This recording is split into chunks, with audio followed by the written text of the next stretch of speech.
Hello student, ये solution का video number 7 है। लास्ट वीडियो में हम डिस्कस कर रहे थे एप्लीकेशन ऑफ हेनरी लॉ। तो दो बताया था, पहला था production of carbonated drink and second one deep sea driving या स्कूबा ड्राइविंग। इसके बारे में हम बात कर रहे थे कि जो डीप सी ड्राइवर्स होते हैं जब वो समुद्र के अंदर जाते हैं तो वहाँ पर प्रेशर बढ़ने की वजह से उन्हें सांस लेने में प्रॉब्लम होती है, तो अपने साथ ऑक्सीजन सिलेंडर ले जाते हैं। उस ऑक्सीजन सिलेंडर में नाइट्रोजन गैस मिली होती है और नाइट्रोजन गैस जो है वो ऑक्सीजन से की तुलना में नाइट्रोजन गैस जो है ब्लड स्ट्रीम में जल्दी से वहां पर जाकर के उसकी सॉल्युबिलिटी ज़्यादा होती है, ज़्यादा डिसॉल्व हो जाता है। और जब बॉडी में बहुत ज़्यादा मात्रा में नाइट्रोजन गैस पहुंच जाती है तो उसकी वजह से क्या होता है कि जो डीप सी ड्राइवर्स होते हैं उन्हें उनके अंदर काफ़ी पेनफुल इफेक्ट्स होते हैं और उसको कहते हैं बेंड्स। उसे नाम दिया गया है बेंड्स। उनके अंदर पेनफुल इफेक्ट्स होते हैं जिसे बोलते हैं बेंड्स। और यदि वो डीप सी जो ड्राइवर्स हैं यदि वो अचानक समुद्र से बाहर निकल आए काफ़ी स्पीड में तेज़ी से, तो वो इफेक्ट्स जो है वो काफ़ी प्रभावी हो जाता है, जिसकी वजह से उनकी डेथ भी हो सकती है। इसलिए जो डीप सी ड्राइवर्स होते हैं वो समुद्र के अंदर से समुद्र के सरफेस पे बहुत ही स्लोली धीमी गति से आते हैं। और इस इफेक्ट को कम करने के लिए क्या किया जाता है कि नाइट्रोजन की जगह वहाँ नाइट्रोजन के साथ साथ ऑक्सीजन, जो नाइट्रोजन और ऑक्सीजन का सिलेंडर ले जा रहे हैं उस पर जो है नाइट्रोजन, ऑक्सीजन और साथ में हीलियम गैस भी मिला दी जाती है।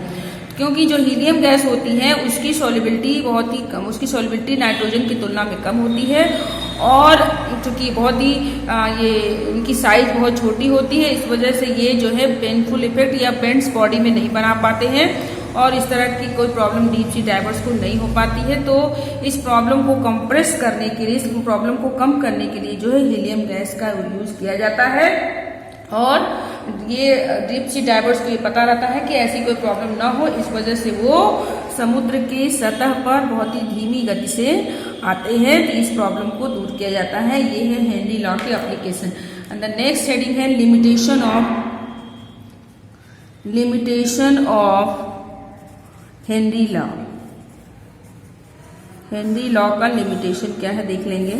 Limitation of Henry law first है that is the pressure of gas is not too high. The pressure of gas is not too high. ये इसका लिमिटेशन है कि प्रेशर बहुत हाई नहीं होना चाहिए। हेनरी लॉ के अकॉर्डिंग गैस का प्रेशर बहुत हाई नहीं होना चाहिए। And the second one, the temperature is not too low. और टेम्परेचर बहुत लो नहीं होना चाहिए। The temperature is not too low, is not too low. कहने का मतलब प्रेशर बहुत हाई नहीं होना चाहिए और टेम्परेचर बहुत लो नहीं होना चाहिए। ये है हेनरी लॉ के एप्लीकेशन और लिमिटेशन। और हेनरी लॉ क्या होता है, कहने का मतलब आपको हेनरी लॉ के बारे में क्या याद रखना है, यहाँ पर एक शॉर्ट में आप देख लेंगे। फर्स्ट तो ये कि हेनरी लॉ होता क्या है, कहने का मतलब उसके जो हमने आपको दो डेरिवेशन बताए, यस डायरेक्टली प्रोपोर्शनल टू, या सिंपली हम लिख सकते हैं यस इक्वल टू के एच पी इसे, और दूसरा आपको जो है P इक्वल टू के एच एक्स। ये दो फॉर्मूले याद रखने हैं और साथ में इसका एप्लीकेशन, हेनरी लॉ का एप्लीकेशन शॉर्ट में, और उसके अलावा आपको जो है उसका लिमिटेशन और नेक्स्ट है कैरेक्टरिस्टिक।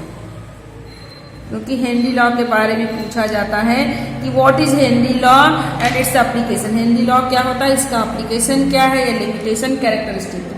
दो पॉइंट इनके याद रखने हैं। अब तक हमने डिस्कस किया दो सॉल्यूशन के बारे में, लिक्विड के दो सॉल्यूशन। एक आपका था गैस इन सॉलिड और दूसरा था आपका गैस इन लिक्विड और एक सॉलिड इन लिक्विड। अब एक रह गया लिक्विड इन लिक्विड। तो नेक्स्ट हमारा सॉल्यूशन है that is liquid in liquid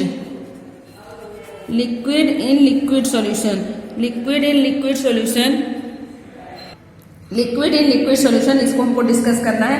तो what is liquid in liquid solution. Liquid in liquid solution वो सॉल्यूशन है जिसमें कि solute and solvent both are in liquid state. Solute and solvent, solute and solvent both are in liquid state। Clear? कहने का मतलब ये है कि लिक्विड इन लिक्विड सोल्यूशन में सोल्यूट और सॉल्वेंट दोनों ही लिक्विड स्टेट में, लिक्विड फेज में होंगे। अब लिक्विड इन लिक्विड सोल्यूशन ये 3 टाइप्स के हो सकते हैं। लिक्विड इन लिक्विड सोल्यूशन जो है वो 3 टाइप्स के हो सकते हैं। पहला मिसिबल, मिसिबल सोल्यूशन या मिसिबल लिक्विड। ये क्या होता है? Miscible solution. तो मिसिबल सोल्यूशन क्या होगा? देखिए, मिसिबल सोल्यूशन वो सोल्यूशन होंगे, मिसिबल का मतलब है आपस में मिक्स हो जाना। तो जब 2 लिक्विड्स आपस में कंप्लीटली मिक्स्ड हो जाएं, कोई लेयर ना फॉर्म हो, तो उसे बोलेंगे मिसिबल सॉल्यूशन। कहने का मतलब यह है कि two liquids are completely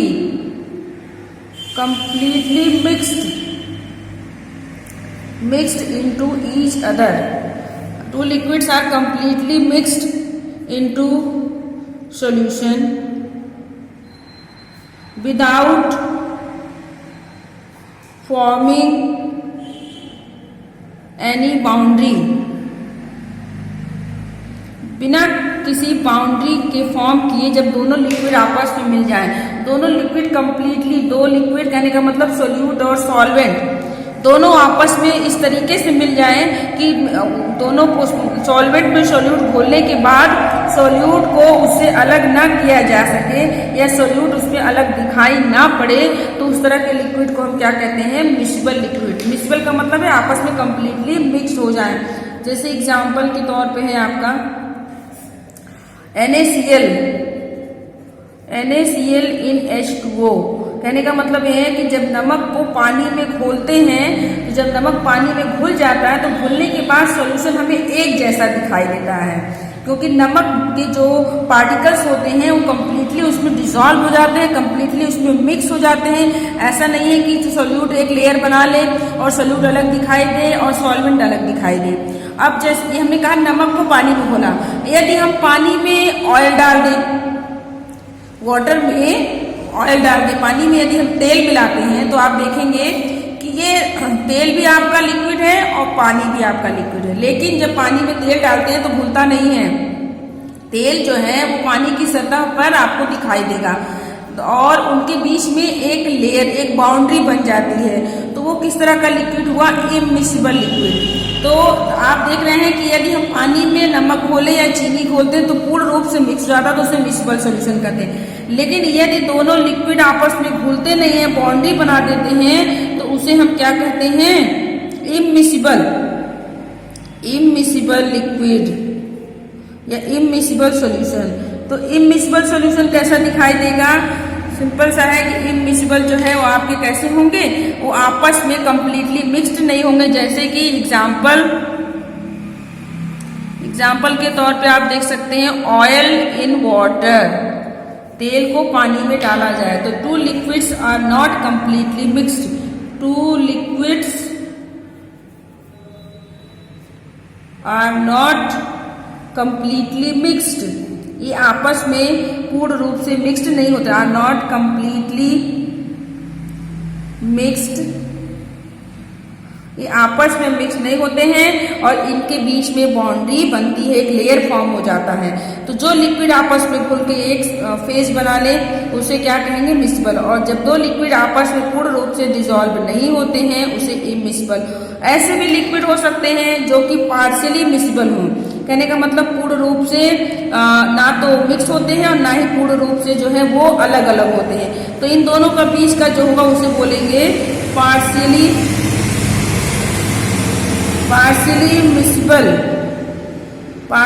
miscible solution या पार्शियली मिसिबल लिक्विड। तो ऐसे लिक्विड जो हैं पार्शियली मिसिबल लिक्विड किसे कहते हैं? वह लिक्विड जो कि पूर्ण रूप से डिसॉल्व नहीं होते हैं, पार्शियली डिसॉल्व होते हैं। तो दे आर पार्शियली डिसॉल्व, ये पार्शियली डिसॉल्व होते हैं। तो ये हो गए 3 तरह के लिक्विड सॉल्यूशन जो है उनके मिसिबिलिटी के बेसिस पे, उनके मिक्स होने के, डिसॉल्व होने के बेसिस पे मिसिबल, इमिसिबल और पार्शियली मिसिबल। अब लिक्विड इन लिक्विड सॉल्यूशन को देखिए, यदि हम लिक्विड है और टेम्परेचर बढ़ाते हैं, लिक्विड में है और उसको हम गर्म करते हैं, गर्म करते हैं टेम्परेचर बढ़ाएंगे, इसका मतलब हमने उसको गर्म करना स्टार्ट कर दिया। जब लिक्विड सॉल्यूशन पे टेम्परेचर को इंक्रीज करते हैं, टेम्परेचर बढ़ाते हैं, तो क्या होता है, टेम्परेचर बढ़ाने पर ये लिक्विड वेपर में कन्वर्ट हो जाता है। किस में कन्वर्ट हो जाता है? वेपर में। और जब ये वेपर्स ठंडे होते हैं तो ये लिक्विड में, कहने का मतलब लिक्विड को गर्म करें तो वेपर में, और इसको जब इसकी कूलिंग करें, ठंडा करें इसको, कोल्ड, जब ये ठंडा होता है तो ये आपका लिक्विड में, लिक्विड गर्म करने पे वेपर में और वेपर ठंडा करने पर लिक्विड में कन्वर्ट हो जाता है। अब वेपर्स क्या है? ये गैसियस फेज है। वेपर का मतलब ये गैस स्टेट में। वेपर और गैस में क्या डिफरेंस होता है? वेपर्स जो होते हैं वो रूम टेम्परेचर के ऊपर एग्जिस्ट होते हैं, जबकि गैस जो है वो रूम टेम्परेचर पर पाए जाते हैं। गैस वो है जो रूम टेम्परेचर पर ही पाए जाए, वेपर जो रूम टेम्परेचर के ऊपर एग्जिस्ट होते हैं, मतलब जिसको गर्म किया जाता है तब फॉर्म होते हैं, लेकिन गैस एक्चुअल में रूम टेम्परेचर पे ही पाए जाते हैं। है तो दोनों ही गैस आपके। अब लिक्विड को गर्म किया तो वेपर में कन्वर्ट हो गए। अब यदि वेपर पर प्रेशर लगाएं, वेपर पर प्रेशर लगाएं तो क्या होगा? तो लिक्विड को गर्म किया तो वेपर बन गया, और जब वेपर पे प्रेशर लगाएंगे तो ठंडा होकर के फिर से लिक्विड। तो वेपर पे जो प्रेशर लगाते हैं तो वो उसे हम देखना है कि वो किस तरीके से उस पर प्रेशर लग रहा है, या प्रेशर लगाने से क्या होता है। तो उसके लिए एक साइंटिस्ट थे राउल्स, तो उन्होंने एक नियम दिया जिसे बोलते हैं राउल्स लॉ। तो वेपर पे जब प्रेशर एग्जर्ट हो, प्रेशर इस पे लगाया जाए। और एक चीज, लिक्विड जो है, जब लिक्विड को गर्म करते हैं तो ये वेपर में कन्वर्ट होता है। इस प्रोसेस को बोलते हैं evaporation. This process is known as evaporation. Evaporation यानी कि वाष्पीकरण इसका हो रहा है। और जब ये वेपर ठंडा होता है और लिक्विड में कन्वर्ट होता है, इसे बोलते हैं कंडेंसेशन, संघनन। क्लियर? लिक्विड से वेपर में इवेपोरेशन, वेपर से लिक्विड में कंडेंसेशन। अब हम बात कर रहे हैं प्रेशर की, जो वेपर के द्वारा लिक्विड पर प्रेशर एग्जर्ट किया जा रहा है। वेपर के द्वारा लिक्विड पे एग्जर्ट होने वाले प्रेशर को एक्सप्लेन किया गया by the help of Raoul's law. तो राउल्स लॉ ने क्या कहा, इस चीज को हम देखेंगे। उसके पहले एक चीज देखेंगे। अब देखिए, सॉल्यूशन, हमने आपको बताया कि जो सॉल्यूशन होते हैं उसमें दो कंपोनेंट। सॉल्यूशन के कितने कंपोनेंट होते हैं? सॉल्यूशन के पास 2 कंपोनेंट है। कौन कौन से? Solute plus solvent. तो कोई भी सॉल्यूशन 2 चीजों से मिलके बना हुआ है, सोल्यूट और सॉल्वेंट से मिलके बना हुआ है। तो मान लिया हमने कि सोल्यूट जो है कंपोनेंट ए है और सॉल्वेंट कंपोनेंट बी है। सोल्यूट को ए मान लिया, सॉल्वेंट को बी मान लिया। अब सॉल्यूशन पे जो प्रेशर लगाया जाएगा उसको हमने मान लिया पी। तो जो सोल्यूट पर प्रेशर लगेगा वो क्या हो जाएगा? सोल्यूट पे लगने वाला partial pressure that is P है। सॉल्वेंट पे लगने वाला प्रेशर क्या हो जाएगा? P B. क्लियर? तो सॉल्यूशन के 2 component, solute and solvent. Solution पे लगने वाला pressure that is P, solute पे लगने वाला पी है क्योंकि ए को सोल्यूट मान लिया, और सॉल्वेंट पे लगने वाला partial pressure that is P B, क्योंकि पी जो हमारा है सॉल्वेंट है। अब हम बात करेंगे राउल्स लॉ। राउल्स लॉ ने क्या कहा था? राउल्स लॉ ने जो है अपना एक्सप्लेनेशन किस पे दिया? लिक्विड इन लिक्विड सॉल्यूशन पे भी दिया, सॉलिड इन लिक्विड सॉल्यूशन में। तो पहले हम देखेंगे लिक्विड इन लिक्विड सॉल्यूशन। तो राउल्स लॉ फॉर किसके लिए? Raoult's law for liquid in liquid solution की हम बात कर रहे हैं, for liquid in liquid solution. Clear? Raoult's law for liquid in liquid solution की हम बात कर रहे हैं। लिक्विड इन लिक्विड सॉल्यूशन जिसमें दोनों लिक्विड हो, सोल्यूट और सॉल्वेंट बोथ लिक्विड और बोथ मिसिबल हो। मिसिबल की बात कर रहे हैं। सोल्यूट, देखिए सिंपल सी बात है, सोल्यूट प्लस सॉल्वेंट दोनों ही आपके क्या है? लिक्विड में हो, दोनों ही लिक्विड में हो। सिंपल समझने की कोशिश करिए कि ऐसा सॉल्यूशन जिसमें सोल्यूट एंड सॉल्वेंट दोनों ही लिक्विड है and both are miscible, both are miscible, ये कंप्लीटली आपस में मिसिबल है, दोनों ही मिसिबल हो। तो राउल्स लॉ क्या कहता है? राउल्स लॉ के अनुसार क्या होता है? अकॉर्डिंग टू राउल्स लॉ, देखिए अकॉर्डिंग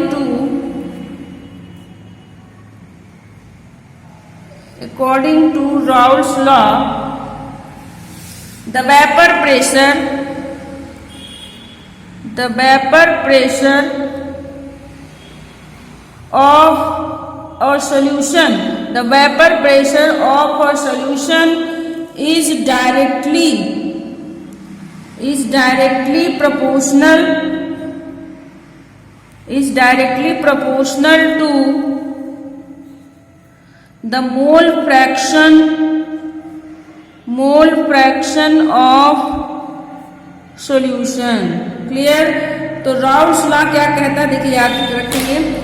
तो अकॉर्डिंग टू राउल्स लॉ के अकॉर्डिंग क्या है, वेपर प्रेशर सॉल्यूशन का किसके डायरेक्टली प्रोपोर्शनल होता है, मोल फ्रैक्शन। तो दो चीजें याद रखनी है, वेपर प्रेशर, दूसरा मोल फ्रैक्शन। तो वेपर प्रेशर को किससे, पी से, मोल फ्रैक्शन को किससे, एक्स से। तो कौन किसके डायरेक्टली प्रोपोर्शनल है, P directly proportional to X. Clear? P is directly proportional to x और P को यदि हम प्रोपोर्शनलिटी को हटा देते हैं तो P क्या हो जाएगा, equal to P naught x। अब यहाँ पर P क्या है, P नॉट क्या है, P क्या है, दैट इज हम यहाँ पर सॉल्यूशन के टर्म में, क्योंकि हमने A और B नहीं कंसीडर किया है, सोल्यूट सॉल्वेंट नहीं, सिर्फ हम सॉल्यूशन की बात कर रहे हैं। तो P क्या है, vapour pressure of solution. P not क्या है, vapour pressure of solution in pure form, जब हमारा प्योर फॉर्म में सॉल्यूशन हो। क्लियर है? वेपर प्रेशर ऑफ सॉल्यूशन, ये क्या है, vapour pressure of pure solution. X क्या है, मोल फ्रैक्शन। अब इसको हम किसके टर्म में लेंगे, in terms of solute and solvent. तो सोल्यूट और सॉल्वेंट के टर्म में राउल्स लॉ, हम राउल्स लॉ की बात कर रहे हैं। राउल्स लॉ, तो राउल्स लॉ को देखें, तो राउल्स लॉ में देखिए हमको ये पता है कि सॉल्यूशन किसके इक्वल होता है, दैट इज सोल्यूट और प्लस सॉल्वेंट। इसको दिमाग में बिल्कुल रखेंगे, solute that is A, solvent that is B, ये हमने मान लिया। अब राउल्स लॉ के अकॉर्डिंग हमने बताया कि P directly proportional to x। तो सोल्यूट के लिए देख ले हम, फॉर सोल्यूट क्या हो जाएगा, PA फॉर सोल्यूट, यहाँ पे लिख दें फॉर सोल्यूट के लिए Raoult's law, PA directly proportional to XA। Clear? PA क्या हो जाएगा, vapour pressure of solute, partial vapour pressure कह सकते हैं, partial vapour pressure of solute. ये क्या हो गया, mole fraction of solute.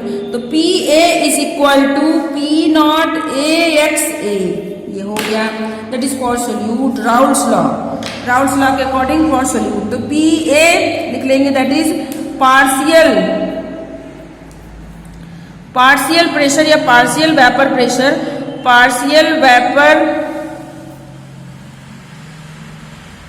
Pressure of solute. Clear? And P naught A equal to, ये क्या हो गया, partial vapour pressure of pure solute या प्योर कंपोनेंट, प्योर सोल्यूट या प्योर वेपर प्रेशर। क्लियर? अब XA क्या हो गया, that is mole fraction of solute. Clear? According to Raoult's law. तो इस डेरिवेशन को हमको याद रखना है, ये अकॉर्डिंग टू राउल्स लॉ। अब फॉर सॉल्वेंट, तो सॉल्वेंट के लिए क्या हो जाएगा, सिंपली जो सॉल्वेंट को हमने B मान रखा है, तो PB is directly proportional to XB। तो then PB is equal to P naught B and XB। Clear? अब PB क्या है, P नॉट B क्या है, बस सॉल्वेंट लगा देंगे। PB क्या है, vapour partial vapour pressure of solvent, short में लिख दे रहे हैं। ठीक है? P naught B that is partial vapour pressure of pure solvent. Clear? And XB ये क्या है, मोल फ्रैक्शन ऑफ सॉल्वेंट। क्लियर? ये हो गया क्वेश्चन नंबर 2। ये याद रखना है अकॉर्डिंग टू राउल्स लॉ। तो अकॉर्डिंग टू राउल्स लॉ अब क्या हो जाएगा, पी, देखिए सॉल्यूशन के लिए क्या हो जाएगा, पी हो जाएगा। तो P इज इक्वल टू क्या हो जाएगा बताइए, यहाँ पर ये P है तो ये क्या है पी ए, ये क्या है पी बी। तो P equal to P A plus P B. Clear है? तो P इज इक्वल टू क्या हो जाएगा, पी ए की जगह पर P naught A X A प्लस P naught B X B according to Raoult's law. Clear? ये हो गया राउल्स लॉ। तो राउल्स लॉ के अकॉर्डिंग आप फॉर्मूला रखेंगे। पूछा जाए कि व्हाट इज राउल्स लॉ, तो सिंपली आपको लिखना है कि राउल्स लॉ क्या होता है, किसी सॉल्यूशन का जो वेपर प्रेशर होता है उसके मोल फ्रैक्शन के डायरेक्टली प्रोपोर्शनल होता है। P directly proportional to x। अब सोल्यूट को अलग से ले लें, सॉल्वेंट को अलग से ले लें। तो राउल्स लॉ के लिए एक लाइन में आप डेफिनेशन लिख दें कि vapour pressure directly proportional to mole fraction. उसके बाद आप ये तीनों फॉर्मूले लिख देंगे, ये आपका complete, that is Raoult's law. Clear है? अब राउल्स लॉ को हम देखेंगे, राउल्स लॉ को in terms of ideal solution.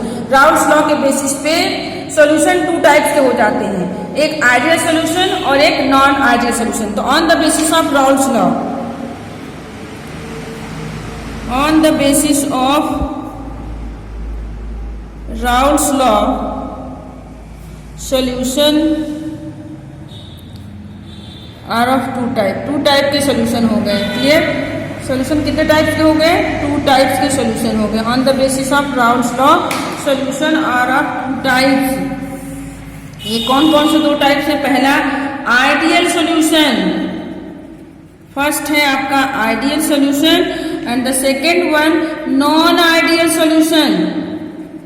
Non ideal solution तो हमें क्या डिस्कस करना है one by one. First one that is ideal solution. तो हमें ये देखना है कि आइडियल सॉल्यूशन किसे कहते हैं, आदर्श विलयन किसे कहते हैं। जैसे स्टेट्स ऑफ मैटर में आपने पढ़ा था आइडियल गैस, आइडियल गैस के लिए क्या बताया था, that is Pb equal to nRT। तो उसी तरीके से आइडियल सॉल्यूशन क्या होता है, इसको हमको देखना है, इसे हम नेक्स्ट वीडियो में डिस्कस करेंगे।